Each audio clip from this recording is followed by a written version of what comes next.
Silk की साड़ी पहन के एक महिला जितनी खूबसूरत लगती है शायद ही किसी और वस्त्र में लगे, और ये हर भारतीय नारी को पसंद भी होती है। मगर क्या आपको पता है जिस रेशम के धागे से सिल्क की साड़ी तैयार करी जाती है वो धागा कैसे तैयार करा जाता है, और क्या उसे बनाने में रेशम के कीड़े को मारा जाता है? तो चलिए मेरे साथ बिना किसी देरी के वीडियो शुरू करते हैं। आपको दिखाते हैं सिल्क का धागा कैसे बनता है और बताएंगे इससे जुड़े कई और राज। तो सिल्क बनाने की शुरुआत होती है मलबरी के खेतों से। आप यहाँ पे देख सकते हैं चारों ओर मलबरी के पौधे लगे हुए। इन पौधों में से मलबरी के पत्तों को अलग कर लिया जाएगा डंडियों के समेत, और फिर इन्हें ले जाया जाएगा कारखाने की ओर। मैं आपको बता दूं इन पौधों की एक बहुत बड़ी खासियत होती है कि अगर इनकी जड़ें मौजूद है तो दोबारा से उग जाती है। इन्हीं पौधों को आप आम भाषा में शहतूत भी कहते हैं। अब इन सारे के सारे पौधों को बढ़िया तरीके से बांधा जाएगा और फिर एक साइकिल पे लाद के इन्हें ले जाया जाएगा कारखाने में। शहतूत के पौधे सबसे ज्यादा सिल्क वॉर्म को पसंद होते हैं। इसी पौधों में से निकलते हैं रेशम के कीड़े। तो सारे के सारे पौधों को लेके आ चुके हैं और यहाँ पे अब एक एक करके सारे के सारे पौधों को बिछाया जाएगा। आप यहाँ पे देख सकते हैं एक एक डंठल को लिया जा रहा है, उसे बिछाया जा रहा है और नीचे आपको दिखने शुरू हो जाएंगे सिल्क वॉर्म।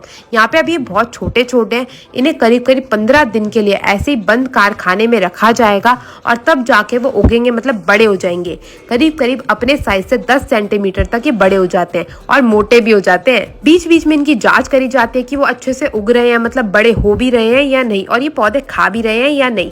और आप यहाँ पे देख सकते हैं यहाँ पे थोड़े थोड़े बड़े होने शुरुआत हो चुकी है और करीब करीब 15 दिन के बाद यहाँ पे हमारे सारे के सारे सिल्क वॉर्म या फिर रेशम के कीड़े बड़े होके तैयार है। आप यहाँ पे देख सकते हैं कितने मोटे मोटे लंबे लंबे आपको अब दिखने भी बढ़िया तरीके से शुरू हो चुके हैं। अब एक एक करके सारे के सारे कीड़ों को अलग करा जाएगा पौधों में से। तो इनका खान पान होके बड़े बड़े मोटे ताजे तो बढ़िया तरीके से हो चुके हैं। अब बारी आती है इनमें से सिल्क निकालने की, जिसके लिए एक बड़ी सी जाली ली जाएगी। ये जाली जो है ना दूसरे आकार की होती है। इसमें बड़े बड़े आप जो लंबे लंबे सरिये देख रहे हैं ना, इसी सरिये में ये बनाते हैं सिल्क। तो उसके लिए सबसे पहले इन कीड़ों को लिया जाएगा और अच्छे से इस पूरी की पूरी जाली के ऊपर बिछा दिया जाएगा। आप यहाँ पे देख सकते हैं एक जाली में करीब करीब 1000 से 1500 कीड़े आ जाते हैं, उससे भी ज्यादा आ जाते हैं कई बार। तो एक एक कीड़े को थोड़ी थोड़ी जगह करके छोड़ा जाएगा ताकि वो अच्छे से अपना शेल बना के बढ़िया तरीके से सिल्क तैयार कर सके। और अब इन्हें ऐसे ही छोड़ दिया जाएगा 3 से 8 दिन के लिए। 3 से 8 दिन में ये अपनी लाल ग्रंथियों से एक खास प्रकार का प्रोटीन बनाते हैं जिससे सिल्क का या फिर रेशम का धागा बनता है। आप यहाँ पे देख सकते हैं 8 दिन हो चुके हैं। अभी आपको दिखेंगे हर कीड़े के ऊपर ये पीला पीली से आपको परत दिखनी शुरू हो चुकी है। यही पीली परत है जो प्रोटीन भी है इनके लिए और हमारे लिए सिल्क।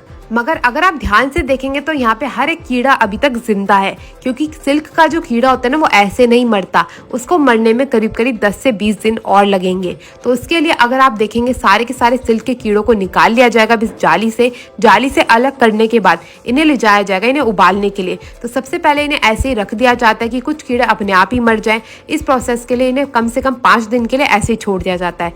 5 दिन में कुछ कीड़े तो अपने आप मर जाते हैं, मगर जो बाकी के कीड़े बचते हैं उनको मारा जाता है इन्हें उबाल के। तो उसके लिए इसे बोरी में इकट्ठा करके ला दिया गया है और ये आ चुकी है हमारी सिल्क की धागे बनाने की मशीन। इस मशीन के जरिए सारे के सारे धागे को निकाल लिया जाता है। तो सबसे पहले इसको बांध के अच्छे से सेट करा जाएगा और सेट करने के बाद इसे लगा दिया जाएगा दूसरी मशीन में, जिसमें सारा का सारा धागा इकट्ठा करती है। आप ये जो बड़ी सी मशीन देख रहे हैं ना, इसका काम यही होता है, घूम घूम के सारा का सारा धागा अलग करके अपने ऊपर लपेट लेती है। तो अब यहाँ पे हमारी मशीन भी बढ़िया तरीके से सेट हो चुकी है। अब बारी आती है इस पे धागा लपेटने की।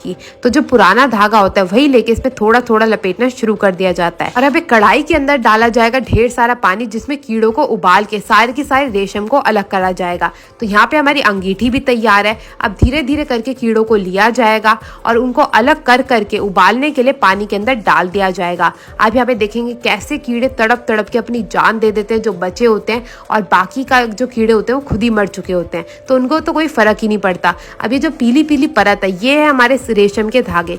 इनको उबाल के अलग करा जाएगा। उबालने से क्या होता है ना, वो सारे के सारे रेशम खुद ब खुद छोड़ देते हैं। और ये जो आप धागा देख रहे हैं ना, यही है रेशम का धागा जो आगे चल के अलग अलग प्रकार की सिल्क की साड़ी बनाता है। मैं आपको बता दूं इंडिया जो है ना सिल्क प्रोडक्शन में 2nd नंबर पे आता है और 1st नंबर पे है चाइना, जिन्होंने सिल्क की खोज की थी। अब एक एक करके सिल्क के सारे कीड़ों में से सिल्क को अलग करा जाएगा। रेशम के धागों को बिल्कुल छान लिया जाता है। इसी पानी में उबाल के सारे कीड़े जो है वो इसी में अलग हो जाते हैं और जो रेशम के धागे हैं वो आगे आगे चले जाते हैं, उन्हें हाथों की मदद से निकाल के आगे भेजा जाता है इस बड़ी सी रील पे, जहाँ पे ये धागे लपेट के सिल्क की रीलें तैयार करते हैं। मतलब रेशम के धागों की जो रीलें होती है ना, वो तैयार करी जाती है। फिर उनसे आगे चल के साड़ी, सूट, पैंट, कमीज कुछ भी बन जाता है। तो आप यहाँ पे देखेंगे जो ये रील बन के तैयार हो चुके हैं, इनमें से धागों को तोड़ के अलग कर लिया जाएगा। सिल्क का जो धागा होता है ना, बहुत ही ज्यादा नरम होता है, तभी आप देखते हैं ना सिल्क के धागा अगर एक भी खिंच जाए साड़ी में से, पूरी की पूरी साड़ी खराब हो जाती है, वो इसी कारण होती है।